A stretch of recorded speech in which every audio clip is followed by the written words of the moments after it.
Define cringe. I make albums so people can play it and you actually hear it.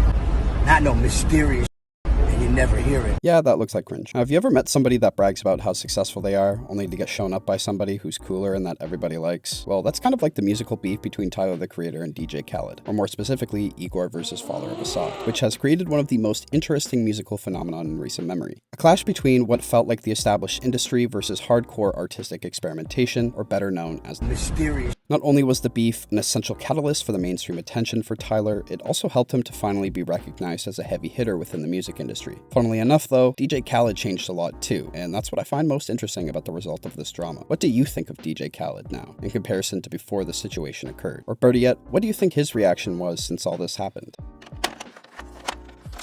Now, what hasn't already been said about Igor? Tyler sold the feeling of how someone can bring you tremendous highs, but also sink you to the lowest of lows. The album depicts underlying anger and sadness subtly throughout it, and it blends the more upbeat directions of Tyler's previous projects like Flower Boy with a somewhat small return to the feelings of his earlier music, such as with Goblin or Wolf. And then there is Father of Asahd. I mean, it's not really a comprehensive artistic project or anything, it's just a compilation of established stars bent on trying to have a couple of hits that take the top spots in the Billboard charts. And that about ends its level of significance. Igor was lauded as being an artistic marvel. In the roadmap of Tyler's career, it felt like the pinnacle of what Tyler could achieve and a culmination of his creative journey throughout music, especially with how well blended together elements of his previous works are on here. For all intents and purpose, and even despite a Grammy win in the rap category, I don't consider it a rap album. It is an experimental project with elements of rap and soul combined together in a really unique way, which when you describe it like that, makes it sound really complicated. At least it makes it so complicated that DJ Khaled wasn't able to understand why it was so popular. Father of Asahd is kind of everything that I hate about music balled into one single album. And the reason I say that is because it kind of lacks a soul. It just feels like music for the sake of making money, of combining a bunch of artists from varying genres and categories and putting them onto a singular project. Like, isn't it cool that Travis Scott and Post Malone are on a song together, or Lil Wayne and Gunna, or Jay-Z and Future? It sounds great on paper, but the problem is that you're throwing a bunch of different artists onto a project with no structure or theme or identity or subject matter and expecting something cohesive to magically just pop out, when in reality, it often just sounds really disjointed. I mean, there's a reason why a lot of these artists, this is their only time collaborating. It just hasn't worked before. So if the music doesn't sound good and it doesn't really evoke any emotion, what the fuck is the point of the album? And maybe that's a bigger problem with like compilation albums as a whole. This isn't like a movie soundtrack. Like, you can't get away with this when it's just a regular album. A Travis Scott song sounds very, very different from a Post Malone song. Expecting them to somehow find a common ground on a beat just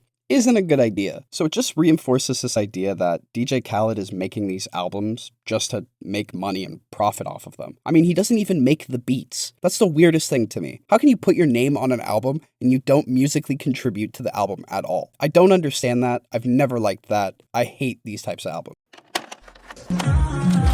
Tell him to bring out the lobster! So backtracking to 2019, Tyler beats DJ Khaled for the #1 spot on the Billboard chart. Igor sold about 165,000 albums first week, whereas Father of Asahd sold 137,000 albums first week. And this was Tyler's first #1 record. And so in a time where, you know, people should be celebrating Tyler and be really happy for him because he's been in the music industry for what feels like fucking forever, you have DJ Khaled refers to his music as mysterious. Like, you're coming off so bitter that an album that doesn't have fucking Post Malone and Jay-Z on it isn't doing as well as Tyler, the Creator, who doesn't even show what features are on the album. Half the features are subtle. You got Playboy Cardi on here, and he doesn't even speak English. What was the purpose of making this video? Was it to get more people to stream your music? You're flaming a guy who often in the industry is considered to be highly underrated.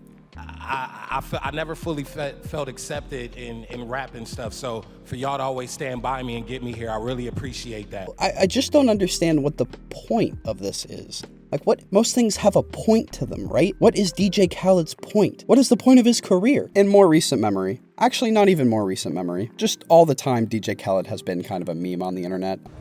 Shit, what? Have you ever played rugby? He has a lot of quotable moments, but a lot of people at least took his music seriously because it was a combination of really serious artists, and half the time it was halfway decent. He had some chart-topping songs, and you don't get to the top of the charts without actually putting together a solid song. You have this whole brand of, we the best. I don't really think you can call yourself the best if the guy that you called a weirdo on social media has now outsold you. And the album didn't even sell that well after first week either. I mean, I think it was one of the worst DJ Khaled albums ever released. And somehow he was expecting that he was just going to be this untouchable figure when this album came out. Like, dog, make better music, get better outcomes. Fucking State Farm. And now before I go through the sorts of changes that DJ Khaled went through, what do you think of DJ Khaled?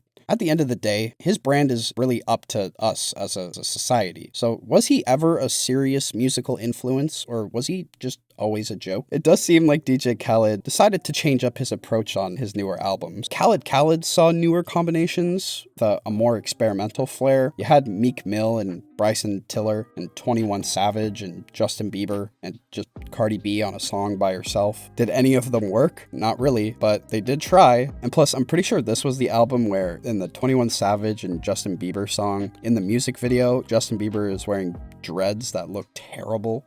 So we got to give him a little bit of credit for the artistic flair on that one. But there also did seem to be a little bit more of sensible combinations going on with parts of this album. You had the song with Lil Baby and Durk and Jay-Z and Nas. And to wrap it all up, you got singing Drake and rapping Drake, the best combination. And God Did kind of continues in the same vein, using combinations that actually have musical chemistry. I mean, it got nominated for a Grammy, but people were pretty outraged about that fact. For me personally, was it a Grammy winner? No. Was it worth a Grammy nomination over Denzel Curry? Absolutely not. Was it better than Father of Asahd? Absolutely. And I think that tends to be a common misconception about DJ Khaled's music, that it hasn't gotten better, that it's always been bad and it has stayed bad, because I actually thought God Did was alright. Like, it wasn't great. Doesn't mean it wasn't an improvement. And even despite the improvement, Khaled still gets clowned and heavily criticized for his shortcomings, at least amongst people on social media. No credit for his music. He's just a walking joke at this point. People still harbor ill feelings towards him because of the whole Tyler situation, and that also makes it a lot harder to try and improve your music when people are still pissed off about you, about the stupid shit that you did 3, 4, 5 years ago. It seems like Tyler and DJ Khaled have kind of patched things up in more recent times, but it does draw a larger conversation about what is important about music. Is it the commercialization of it, or is it the actual artistic expression? I mean, you have DJ Khaled, who's the embodiment of commercialization in music. And you have somebody like Tyler, the Creator, who is constantly pushing the boundaries and evoking emotions within his music. I mean, what is more important to you? Because to me, life at times can be really boring. No one wants to go to their 9-to-5 job and listen to a song that is just as boring as their day job. And I mean, at the end of the day, if I had to pick between listening to a DJ Khaled album and a Tyler, the Creator album, I'm always going to pick Tyler, the Creator. And also, is improving your music an artistic expression? Or is it you just trying to reinvent your capital interests? To me, I think that DJ Khaled at least making an attempt to have his albums be better or better received, or to push the sort of boundaries around his albums, is a form of artistic expression. And I give him a little bit more credit for doing that. But at the end of the day, it's still commercial music. I still have a major problem with it. So what is really most important? You tell me.